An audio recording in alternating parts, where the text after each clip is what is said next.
Police సర్వీస్ని Jagan personal service కింద మార్చేశారు. ఐపీఎస్ని జేపీఎస్ కింద ఎవరైతే మార్చేశారో అటువంటి అధికారులపైన ఖచ్చితంగా చర్యలు ఉంటాయి కదా. వాళ్ళు వాళ్ళ బాధ్యతలను విస్మరించి నిష్పక్షపాతంగా రాజ్యాంగబద్ధంగా వ్యవహరించకుండా చట్టాలని ఉల్లంఘించారో, చట్ట వ్యతిరేకంగా పనిచేశారో, రాజ్యాంగానికి తూట్లు పొడిచే విధంగా ఎవరైతే పనిచేశారో వారిపైన చర్యలు తీసుకోవటం తప్ప. ఇవాళ అధికారుల జాబితా ఒకసారి చూడండి. సీతారామాంజనేయులు ఈయన గారు చేసినటువంటి పనులు ఏంటండి? ఇంటెలిజెన్స్ డీజీగా ఉంటూ ఫోన్ ట్యాపింగ్లకి పాల్పడటం అనేది చట్ట వ్యతిరేకం కాదా?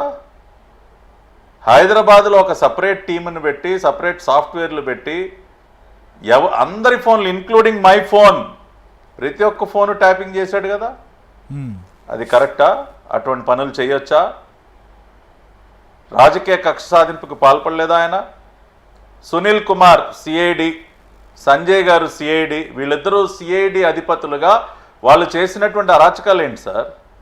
రఘురామకృష్ణరాజు గారిని సిఐడి ఆఫీస్లో పడేసి కొట్టడం అనేది చట్టానికి లోబడిందా? అది చట్ట వ్యతిరేకం కాదా? రాజ్యాంగ వ్యతిరేకం కాదా? అది సంజయ్ గారు పెట్టిందేమో తప్పుడు కేసులు చంద్రబాబు నాయుడు గారి పైన. ఊరూరు తిరిగి ఒక YSR Congress party spokes person కింద మాట్లాడలేదా? హైదరాబాద్లో ప్రెస్ మీటు, ఢిల్లీలో ప్రెస్ మీటు చేసినటువంటి తప్పుని ఇంకా సమర్థించుకునే ప్రయత్నం చేయటం, ఒక రాజకీయ పార్టీ అధికార ప్రతినిధిగా మారిపోయి మాట్లాడినటువంటి మాటలు మనం మర్చిపోయామా?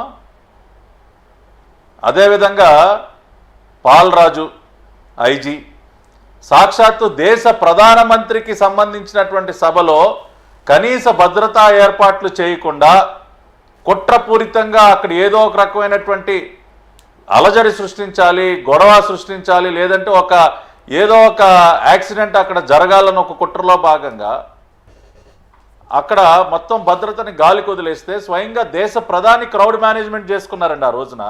మనం మర్చిపోయామా? అది ఆ విజువల్స్ ఇప్పటికీ గుర్తులేవా? మరి అటువంటి పాల్రాజు దేశ ప్రధాని భద్రతని గాలికి వదిలేసినటువంటి వ్యక్తిని ఉపేక్షించాలా? విజయరావు ఐపీఎస్ మహిళలు, అమరావతి రైతులు, మహిళా రైతులు అమ్మవారికి మొక్కులు చెల్లించుకోవటానికి వెళుతుంటే ఒక రౌడీలాగా మారిపోయి లాఠీ తీసుకుని మహిళలను కూడా చూడకుండా చితక్కొట్టినటువంటి విజయరావుని క్షమించాలా? జాషువా కృష్ణా జిల్లా ఎస్పీ నా పైన 3rd డిగ్రీ ప్రయోగించినటువంటి వ్యక్తి, నన్ను చంపే ప్రయత్నం చేశాడు. అటువంటి వ్యక్తిని ఉపేక్షించాలా? కృష్ణా జిల్లాని క్యాజినోలకి అడ్డాగా మార్చేశాడు. గుడివాడ క్యాజినో నిర్వహించడానికి వెనకమాల బ్యాక్ బోన్ జాషువా, అటువంటి వ్యక్తిని మనం ఉపేక్షించాలా? రిషాంత్ రెడ్డి చిత్తూరులో ఏం చేశాడు? రిషాంత్ రెడ్డి దగ్గరుండి రౌడీ మోకల్ని చంద్రబాబు నాయుడు గారి పైకి ఉసుగొల్పినటువంటి వ్యక్తి, ఒక ప్రధాన ప్రతిపక్ష నాయకుడి ప్రాణానికి ముప్పు వాటిల్లే విధంగా ప్రవర్తించినటువంటి రిషాంత్ రెడ్డి, ఆ తర్వాత అతను మీడియా ముందుకు వచ్చి మాట్లాడినటువంటి మాటలు, ఇట్లా చెప్పుకుంటూ పోతే ఎంతమంది సార్? ఆ 16 మంది అంతా కూడా ఇదే బ్యాక్గ్రౌండ్ కదా. వారిపైన చర్యలు తీసుకోవటం తప్ప, నిజాయితీ గల ఒక్క అధికారిని మేము పక్కన పెట్టామని చెప్పి రుజువు చేయమని చెప్పండి. నేను ఛాలెంజ్ చేస్తా ఉన్నా. ఇవాళ 16 మంది చరిత్ర తీయండి, ప్రజలు చెప్తారు సార్ వాళ్ళ చరిత్రలో. ఆ 16 మంది అధికారుల యొక్క చరిత్ర ప్రజలు చెప్తారు, మా దాకా అక్కర్లా. కాబట్టి నిజాయితీ గల ఏ అధికారికి ఈ కూటమి ప్రభుత్వంలో ఎటువంటి ఇబ్బంది ఉండదు. కానీ ఎవరైతే తప్పులు చేశారో వారిపైన కఠినమైనటువంటి చర్యలు తీసుకుంటాం. తప్పేంటంటే రిపోర్ట్ టు డీజీ ఆఫీస్ అంటే ఇళ్లలో కూర్చుని నెట్ఫ్లిక్స్లో సినిమాలు చూడమని అర్థమా? What does it mean when there is an order saying that you have to report to DG office? మీరు వచ్చి కూర్చోవాలా లేదా అక్కడ? లేదండి మేము ఇంట్లో కూర్చుని నెట్ఫ్లిక్స్లో సినిమా పెట్టుకుని స్విగ్గీలో బిర్యానీ ఆర్డర్ చేసుకుని తింటామంటే అదా డ్యూటీ చేయటం అంటే? కుదరదు. మీరు వచ్చి అందుబాటులో ఉండాలి. డీజీ గారికి యూనిఫారం వేసుకుని అక్కడ కూర్చోవాలి సార్. That is rule. మీకు నెల నెల జీతాలు దేనికి ఇచ్చేది? Why is salary being paid to you? Public exchequer నుంచి ప్రజల దగ్గర వచ్చి వసూలు చేసినటువంటి పన్నుల రూపంలో వచ్చినటువంటి సొమ్ము మీకు నెల నెల జీతాలు దేనికి ఇస్తున్నారండి? ఇళ్లలో కూర్చొని మీ వ్యాపారాలు చేసుకోవడానికా?